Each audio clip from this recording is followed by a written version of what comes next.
In this lecture, we are going to discuss Robert Browning's poem, My Last Duchess. Robert Browning was a Victorian poet who was a very intelligent child who was fluent in 5 languages by the age of 14.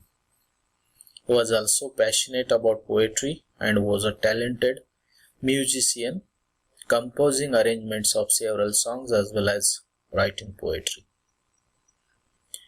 His best poems are, you see, My Last Duchess, The Pied Piper of Hamelin, Porphyria, A Lover,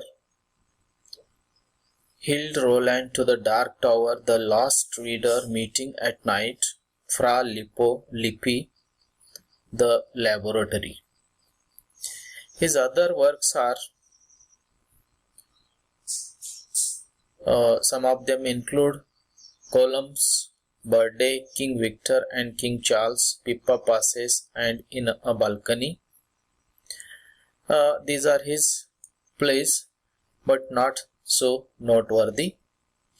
If you consider the analysis of this particular poem, that is My Last Duchess, as he is a very prominent Victorian poet like Tennyson. He has written number of prominent or significant noteworthy poems. Here the poet is talking about the painting on the wall while preparing to go down to meet the Tyrol, the father of proposed girl, and other people who have come to finalize the new marriage proposal. The poem looks like a piece of small talk. थोडंसं संवाद रूपाने हे काव्य आहे माय last duchess. या ठिकाणी या काव्यामध्ये थोडंसं एखाद्या व्यक्तीवरती अन्याय झालेला आहे, त्याचबरोबर हेवा वाटण्यासारखे काही गोष्टी, करप्शन असेल, मर्डर असेल किंवा हुंडा आणि त्या संदर्भात असणारा एक प्रकारचा ग्रीडी नेचर, या सगळ्या गोष्टींचं आकलन या काव्यामध्ये आपल्याला झालेलं दिसून येतं. The true story behind the episode of Duke's boasting, which the readers infer themselves in the theme of the poem. The theme of this poem is the wide gap between so-called high culture and low personal behavior in the upper and the ruling class of Renaissance Italy. इटालीमध्ये असणाऱ्या low आणि हाय class याच्यामध्ये जी काही एक behaviour आहे, ruling class, अपर आणि ruling class मधलं एक प्रकारचं वर्तन जे आहे उद्धट अशा प्रकारचं, ते स्पष्ट करण्याचा प्रयत्न केलेला आहे. The purpose of the poet is to expose the real character of the Duke and satirize the culture that he represents in general. The monologue is designed in such a way that it reveals the true character of the Duke, who is having a small talk with a visitor.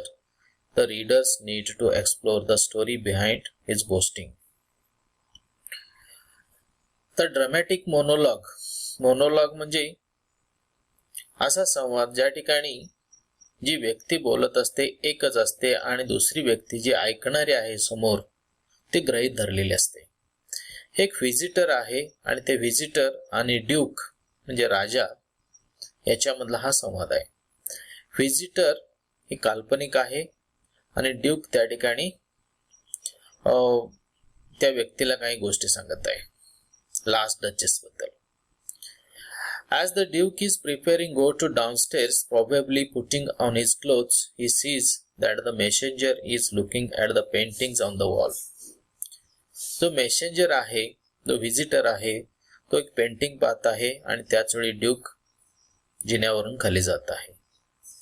He begins to talk about the painting of his previous wife. आणि त्यानंतर आपल्या पूर्वीच्या पत्नीबद्दल, last duchess बद्दल तो त्या ठिकाणी बोलायला सुरुवात करतो. He says that it was a painting by the famous Italian painter Brother Pandolf. The way he repeats the name and uses fra or brother before the artist's name suggests that the Duke is trying to impress the visitor with his intimacy with the artist. The artist बद्दल खूपच जवळीक आहे असं ड्यूकला सांगायचं आहे त्या व्हिजिटरला. We see that he is trying to give the impression of being an art lover. आणि त्याचबरोबर कलेची किती आवड आहे मला हेही त्याच्यामधून त्याला सांगायचं आहे. When he described the painting with the words of an art critic. आणि ते पेंटिंगचं डिस्क्रिप्शन देखील तो अतिशय कलेचा एक समीक्षक असावा अशा पद्धतीनं करत असतो. The depth and passion in the earnest glance reproduce the faint half flush that fades along the throat. Then he boasts about his art of speaking by saying that he doesn't have the skill of saying small things in the proper manner. अतिशय बोस्टफुली तो मोठमोठ्यानं सांगत असतो सगळ्या गोष्टी. But that is another example of his egotism. तर त्याच्यामध्ये असणारा हा अहंभाव जो आहे त्या अहंभावाचं हे एक अतिशय ज्वलंत उदाहरण असतं. He claims that he is such a powerful man and no one has dared to ask about the red spot on the cheek of the Duchess. तो अतिशय पॉवरफुल मॅन असतो ड्यूक आणि कोणीही त्याला धाडस करून बोलू शकत नाही किंवा डचेसच्या गालावरती एक रेड स्पॉट असतं त्या संदर्भात देखील कोणी धाडसानं त्याला विचारू शकत नाही. त्याचा त्याला खूपच अभिमान वाटत असतो. But we say that he is such a mean, evil-minded, jealous and cynical man. तर या सगळ्या गोष्टीवरून एकच गोष्ट लक्षात येते की तो अतिशय वाईट बुद्धीचा, वाईट मनाचा, अतिशय हेवायुक्त अशा प्रकारचा आणि नाटकी माणूस आहे हे लक्षात येतं. And smiles at visitors and any other males. आणि तो येणाऱ्या अतिशय व्हिजिटर्स जे आहेत त्यांच्यावरती नेहमी हसत असतो. It is because of her sexual excitement with them. He guesses that the painter small talk had caused the spot of joy to appear on her cheek. Then he boast about his 900-year-old name. आणि त्याचं बोस्टफुलनेस दुसरं कुठलं आहे तर त्याचं नाव जे आहे ते खूप जुनं आहे, 900 वर्षे जुनं आहे. त्याचाही त्याला खूप अभिमान वाटत असतो. And complains that the duchess did not give special regards to that. आणि ते डचेसनं त्याला फारसं व्हॅल्यू दिलेली नाही असंही त्या ठिकाणी तो नमूद करतो. With normal people that doesn't count in the marital relationship because everyone's husband is a husband first of all and it is not necessary to address him by his status name. He says that she used to bring the red spot of joy on her cheek. Not only he gave a favorable on her look on her breast, but also when he saw any common person, object or event. We know that some young girls' cheeks become red due to the sun, due to the shyness, anger, or even without any reason when they simply smile or talk. आपल्याला माहित आहे तर सुंदर मुलींच्या गालावरती जी खळी पडत असते, गाल लाल होत असतात, सूर्यकिरणामुळे असेल, लाजून असेल, रागानं असेल, अनेक अशी कारणं असू शकतात, हास्य असू शकतं त्याच्यावरती. The Duke is shameless tyrant who cannot think of anything positive. हा ड्यूक जो आहे तो अतिशय टायरंट, जुलमी अशा प्रकारचा आहे, निर्लज्ज असा आहे आणि तो कोणत्याही प्रकारची गोष्ट जी आहे ती पॉझिटिव्हली विचार करत नसतो. Because he is evil minded person. He says that her looks went anywhere everywhere. त्याचं म्हणणं काय, त्याचं जे नजर आहे ते कुठेही जाऊ शकते, कशीही जाऊ शकते. She would thank and appreciate anything or anyone. आणि तिच्या मनामध्ये, तिच्या नजरेमध्ये प्रत्येक गोष्टीला कौतुक आहे. And she was so easily impressed that she used to smile at anyone who passed by her. तिच्या जवळून कुणी गेलं तरी ती त्या ठिकाणी स्मित हास्य देत असते. हा तिचा वाईट गुण आहे असं त्याला वाटतं. We never find any hints that the duchess was morally guilty of the kind of accusations he is making against her. तिच्या बाबतीत जे काही वाईट गोष्टी तो बोलत असतो पण ती खूप गिल्टी आहे किंवा दोषी आहे अशा प्रकारचा पुरावा आपल्याला कुठेही दिसत नाहीये. No one will be ever convince that to smile, to thank, to be interested, to be shy, or to talk people in such a crime or immorality. असं नाही आहे ना की हा स्माइल दिलं, कोणी कोणाचे आभार मानले, कोणामध्ये कोणी इंटरेस्टिंगली आता थोडंसं लाजलं किंवा इतरांशी बोलणं हा खूप मोठा गुन्हा आहे किंवा याच्यामध्ये खूप मोठी अनैतिकता आहे. But the Duke is a very short-minded person. He believes that such a woman are immoral. The Duke is a symbol of tyranny and demoniac male. एक अतिशय जुलुमशाहीचं प्रतीक म्हणजे हा ड्यूक हा राजा आहे. But in all societies of all times and place, तर अशा प्रकारचे लोक जे असतात ते समाजामध्ये असू शकतात. At the climax of the dramatic poem, the Duke reveals that he had killed his previous wife.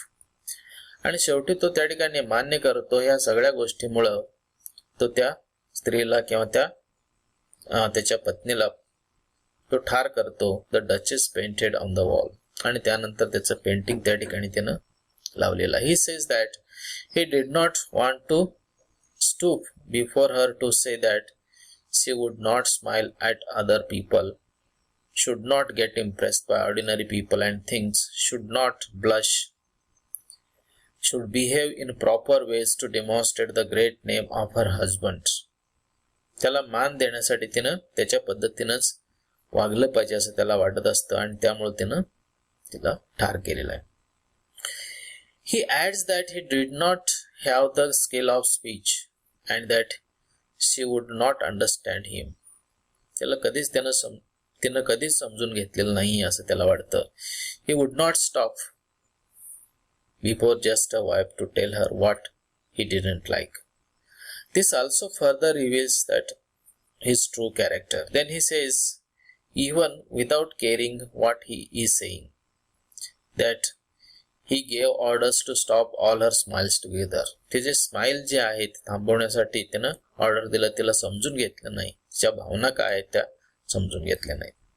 That means he gave orders to kill her. The murder of his own wife and the way he carelessly takes is shocking and disgusting. स्वतःच्याच पत्नीला ठार करण्यासाठी त्यानं order दिली. The Duke is a perfect collection of all devilish qualities, the misuse of power and extreme oppression and injustice. So it is a poem written about the last duchess, how the Duke tortured her and what kind of expectations were there about his wife, and he ordered to kill her and he married secondly, and now he is telling about her character to the visitors or the messengers in this poem. The poem ends with the Duke still talking about himself as a great man and lover of art. So it is all about the last Duchess written by Robert Browning. Thank you.